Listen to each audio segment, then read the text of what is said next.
Ghost in the Machine by Patrick Harmon. Wednesday, September 29th, 4:30 p.m.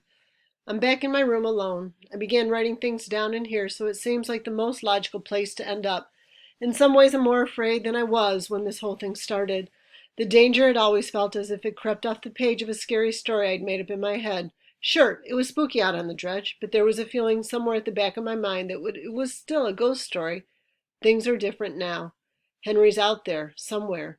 They searched the woods for days and found nothing. Chances are he planned for this and created a secret way to escape unnoticed. It would be just like him to think ahead. I wonder what his apartment is like in New York, full of cameras pointed at the dredge, watching them remove all the hidden treasures.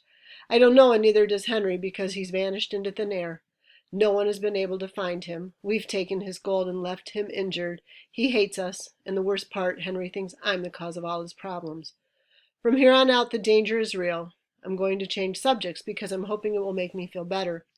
Right after I pulled up that floorboard on the dredge and dumped the blocks of gold out, Daryl told us something we didn't know about his dad. Part of me feels like we should have figured it out on our own a long time ago, but we never suspected.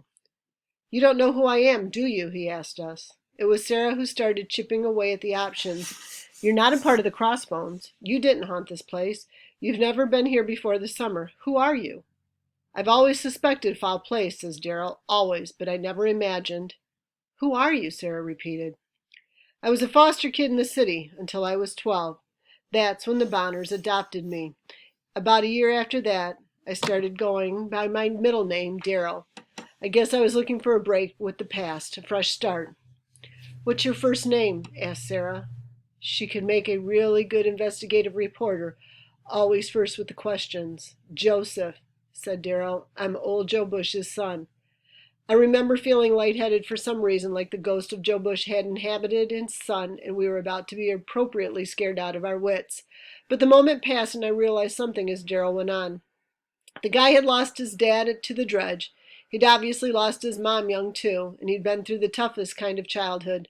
But curiosity had gotten the better of him. He'd been searching for answers just like we had, only the stakes were even higher. "Now I know the truth," he said, looking at the opening to the secret room. All this happened before we realized we'd basically forgotten all about the cryptics and the secrets we'd uncovered after we figured out Joe had liquefied the gold and hidden it inside the planks of the dredge itself. Daryl piped back in. "I should have guessed he would come up with something like this. My dad was always the handiest guy in town. Everybody said that. That's why they chose him to run the dredge. He was gifted with motors and cranks and all kinds of machinery. But he was also a carpenter, a really good carpenter. He built the house we lived in. I remember him bringing these planks home, saying he was fixing them or replacing them. No one would have ever guessed differently. It was his job to repair things, and there were always planks coming out of the dredge, so even if they checked, there was nothing to find. As far as anyone else was concerned, the dredge was slowly getting a new floor that always looked better and better. But when those floors went back, the centers were gone, ready to be filled with the block of pure gold. I guess my old man was pretty smart. The diagram of the dredge we found in the secret room was very detailed. It showed every floorboard on both floors of the dredge. The ones old Joe Bush had filled with gold were covered with a pencil. There weren't very many empty planks yet to be filled in. In other words, the dredge was a ship of gold. There were hundreds of hidden gold bars. A year after New York Gold and Silver abandoned dredge number 42 in Skeleton Creek, the town bought it for $1. There was some talk of turning it into a tourist attraction, but it never materialized. Who wants to walk way out into the woods and look at an old hunk of wooden metal? Nobody, that's who. But it ended up being the best investment Skeleton Creek ever made. I got an update from my dad when I came home today. So far, they've pulled 1,400 pounds of gold out of the dredge.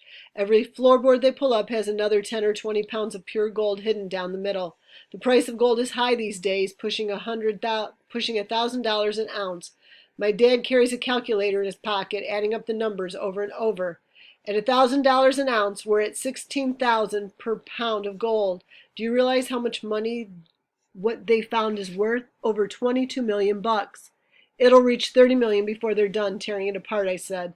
I'd studied the diagram carefully. There was a lot more to be found. $30 million worth of gold, can you imagine? And it was always right there, sitting in the woods, just waiting for someone to find it. Even the dredge wouldn't come out too badly in the end. There are already plans in the works to build a wood plank trail from Main Street all the way back to the dredge with signs along the way describing the amazing story Sarah and I uncovered, ghostly sounds and sights included. The fact that Henry has gone missing will only add to the urban legend and bring it even more tourists. Some people say they hope he never comes back and never gets found. I am not one of those people. There's talk of rebuilding downtown and turning Skeleton Creek into a world-class fly fishing and sightseeing destination with the creek and the dredge as at its centerpiece. $30 million ought to cover it. My dad's planning to open a fly shop since the town is gifting my parents and Sarah's parents 5% of whatever comes out of the dredge. Oh, and they're giving Sarah and me enough money to attend any college we want after graduation. We're currently on the hunt for a university known for excellence in both writing and filmmaking. I can only imagine what kind of trouble we'll get into when we show up on campus. Everyone in Skeleton Creek seems to believe we can turn this place around. Still, for me, the town wasn't the most important thing the dredge gave me back. What I got back, what really matters, is my best friend. They can have all the money as long as they let me and Sarah stay together, which it appears they're going to do. I suppose it would be hard to justify keeping us apart, seeing as how we saved Skeleton Creek and all. I'm talking to my dad more these days, and he's talking too. The fly shop will be good for us, a common interest we can share. Plus he'll be around a whole lot more, doing something he loves. He doesn't talk about Henry. I can't imagine how it would feel for your best friend to betray you like that, to lie about so much for so long. It has softened my dad about me and Sarah, but he's going to have a hard time trusting like that again. We've both learned a lot about the risks and rewards of friendship. One of the nice things about being a writer is that writing is always there for me when I need it. During the past few weeks, through all the trauma and loneliness and fear, writing has been my replacement best friend. I spent more time writing during the last 20 days than I did during the 100 days before that. Writing was a comfort. I feel I owe it something in return. But the pendulum is swinging the other way now, and I suspect I'll be writing a lot less for a while. Sarah and I have some catching up to do. There's schoolwork. I'll be driving soon. I have a strong feeling Sarah will want to make a stab at locating Henry, and I can't let her do it alone. But I know writing will be here when I need it, and this is a great comfort to me as I venture back out into the world full time. We're hosting a barbecue on the porch tonight, which means I have to wrap this up and go help my mom. Pretty soon Daryl Bonner and Gladys Morgan will be here along with a whole bunch of other town folks. Sarah will be here with her parents and her new camera. My dad will man the grill. Later on when the bugs start hatching and the sun tips behind the mountains, I'll take Sarah to the creek so I can teach her how to cast a fly rod. Maybe we'll walk out to the dredge and take a look around, or up to Longhorn's Grange to retrieve my dad's ladder out of the tall weeds. Her dad's ladder. I can't help thinking about that blue rock we painted when we were kids and the simple question she asked me. I want to paint the rock. Don't you want to paint the rock?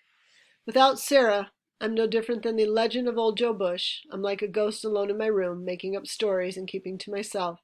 It's like Sarah has a hold of my hand, pulling forward. She's looking back at me with the same question in her eyes over and over again. I want to live. Don't you want to live?